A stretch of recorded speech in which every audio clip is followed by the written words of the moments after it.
My wife said, "My ex is joining us for Christmas dinner. Be mature about it." I nodded, of course. What she didn't know was that I invited her ex's fiancé too. The dinner table turned into a scene nobody in my family will ever forget.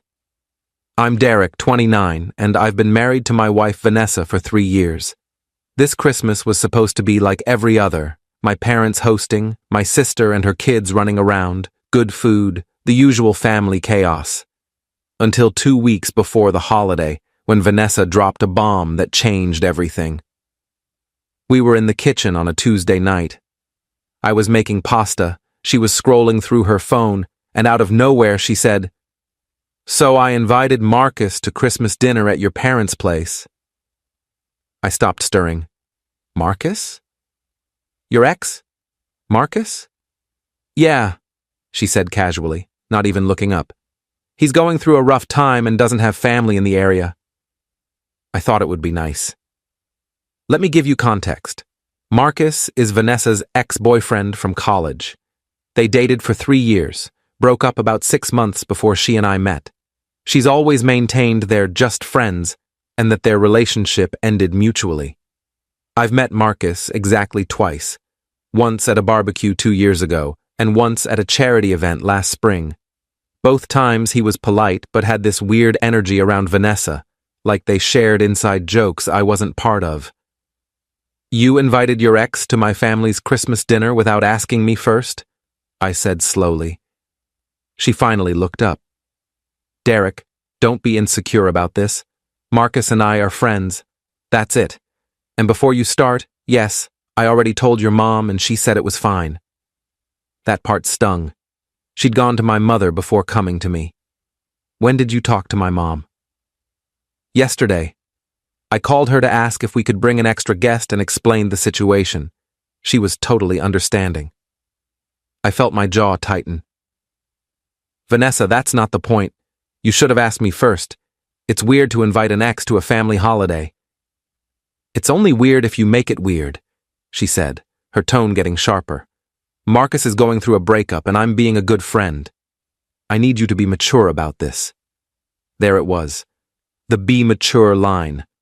Like I was a child throwing a tantrum instead of a husband whose wife just made a unilateral decision about our holiday plans. "Fine," I said. "He can come." She smiled. "Thank you." I knew you'd understand. I didn't understand. Not even a little bit. But I nodded and went back to stirring pasta while my brain started working overtime. That night, after Vanessa went to bed, I did something I'm not proud of, but don't regret. I went through her phone.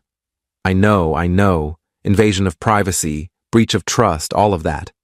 But something felt off, and I needed to know if my gut was right.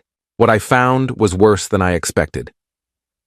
Vanessa and Marcus had been texting constantly, multiple times a day for the past 2 months.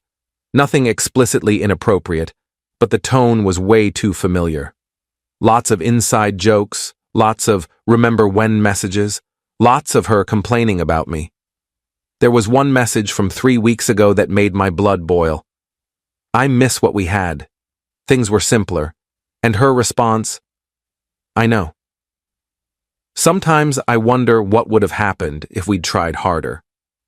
I took screenshots, sent them to myself, deleted the evidence that I'd done so. The next day, I did some digging. Turns out Marcus hadn't gone through a breakup recently. He'd gotten engaged 4 months ago. I found his fiancée's Instagram pretty easily. Her name was Claire, and she seemed nice. Lots of photos of her and Marcus hiking, at restaurants, looking happy. There was even a photo from Thanksgiving with the caption, "Grateful for this man and our future together." So, Vanessa had lied. Marcus wasn't going through a rough time. And if Claire didn't know her fiancé was spending Christmas with his ex-girlfriend, well, that seemed like information she deserved to have. I created a burner Instagram account and sent Claire a DM, kept it simple and factual. "Hi, Claire. You don't know me, but I'm married to Marcus's ex-girlfriend, Vanessa. She invited him to spend Christmas with our family, and I thought you should know, since from your posts it seems like you two are engaged. If you want to talk, here's my number. She messaged me back within an hour. We moved to text. She had no idea Marcus was spending Christmas with Vanessa. In fact, Marcus had told her he was going to a work colleague's holiday party. Claire was upset, but also grateful I'd reached out. We talked for about 30 minutes, and by the end of the conversation, I'd invited her to Christmas dinner too. "Are you sure?" she asked. "Won't that be awkward?" "Probably," I said. "But I'm tired of being lied to, and I think we both deserve to know what's really going on." She agreed. The next week was normal on the surface. Vanessa talked about Christmas plans, what dishes we should bring, whether we should exchange gifts with Marcus. That last part almost made me laugh. I just nodded along, playing the mature husband she wanted me to be. Christmas Eve, Vanessa was in a great mood. She kept texting Marcus about timing and logistics. I heard her on the phone with him that night, confirming he'd arrive at my parents' house around 2 p.m. She was practically giddy. Christmas morning, we opened presents at home before heading to my parents' place. Vanessa got me a watch I'd mentioned months ago. I got her a necklace. We smiled and kissed and pretended everything was fine. We arrived at my parents' house around 1 p.m. My mom had gone all out, full turkey spread, 3 types of potatoes, green beans, rolls, pies. My dad was watching football. My sister Lauren was wrangling her 2 kids. It felt normal and warm, and I almost felt guilty for what I was about to do. Almost. Marcus showed up at 2:15 p.m. He brought wine and a charm that made my mom love him immediately. Vanessa lit up when he walked in, gave him a long hug that lasted about 3 seconds too long. I shook his hand firmly, smiled, and said, "Good to see you, man." "Thanks for having me," he said. "I really appreciate it." We all settled into the living room. Marcus fit right in, laughing at my dad's jokes, asking my sister about her kids. Vanessa kept finding excuses to sit next to him, to touch his arm when she laughed. I watched it all with a calm I didn't actually feel. At 2:45 p.m. the doorbell rang. "I'll get it," I said, standing up quickly. I opened the door to find Claire standing there in a red sweater, holding a bottle of wine, looking nervous but determined. "You must be Derek," she said. "Claire," I said warmly. "Thanks for coming. Come on in." I led her into the living room. The reaction was instantaneous. Vanessa's face went white. Marcus literally stood up so fast he knocked over his beer. "Claire?" Marcus said, his voice cracking. "What are you doing here?" "I was invited," Claire said calmly, looking at me. "Derek was kind enough to include me when he heard you'd be spending Christmas with your ex-girlfriend." The room went completely silent. My mom looked confused. My dad muted the TV. Lauren's eyes went wide. "Derek," Vanessa said slowly, standing up. "What is this?" "This is Claire," I said pleasantly. "Marcus's fiancée. Marcus, I don't think you mentioned to Claire that you were spending Christmas with Vanessa. And Vanessa, I don't think you mentioned to me that Marcus is engaged. So I thought we should all spend the holiday together. You know, be mature about it."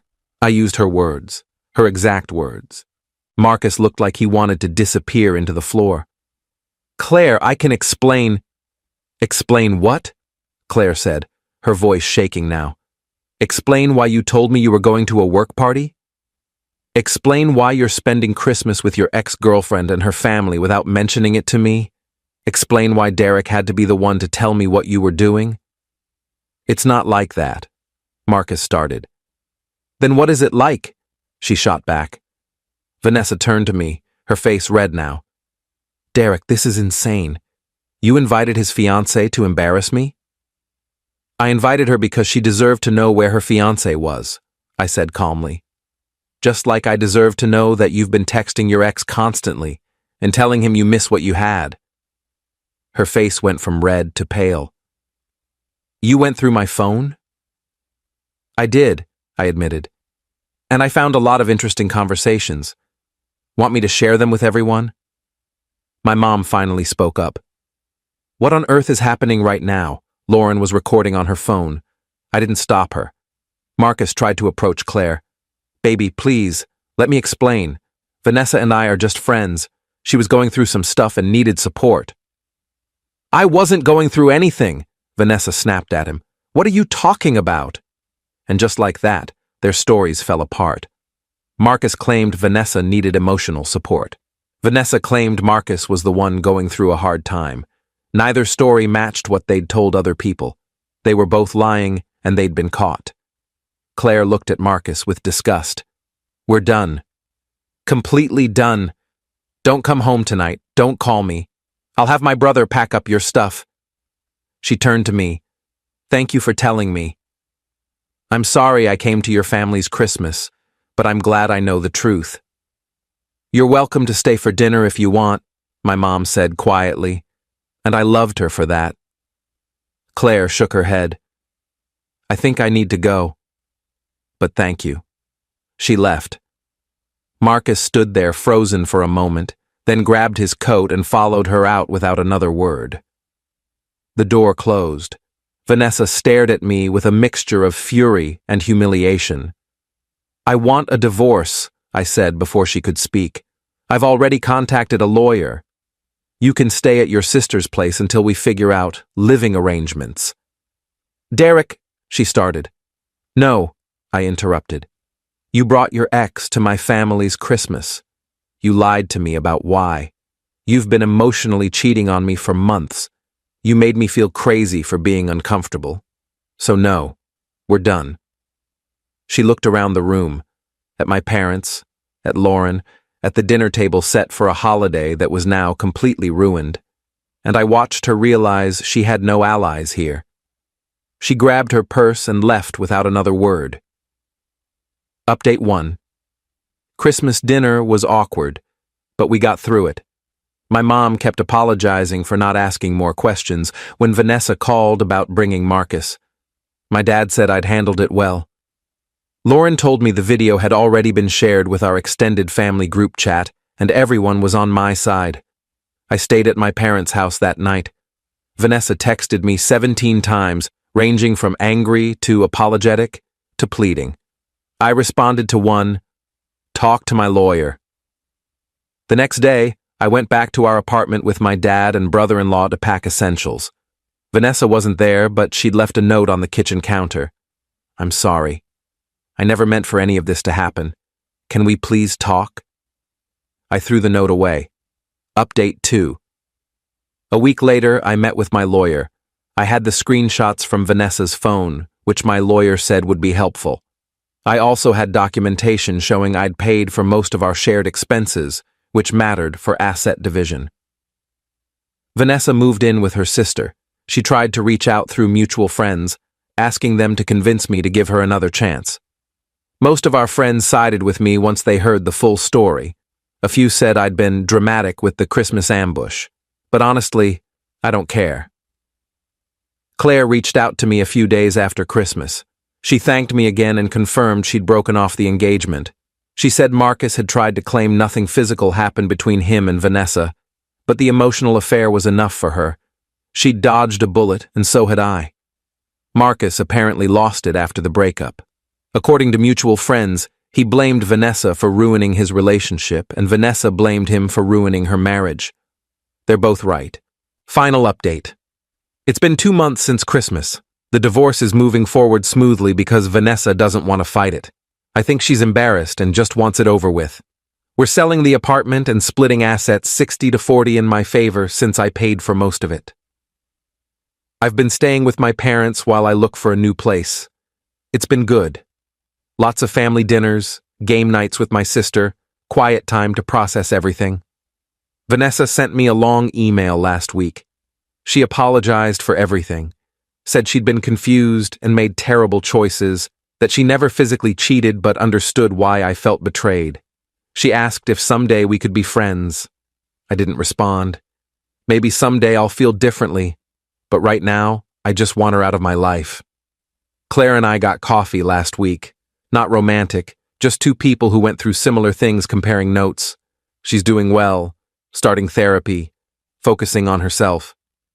She thanked me again for reaching out and said if I'd stayed quiet, she might have married someone who would have kept choosing his ex over her. As for me, I'm doing okay.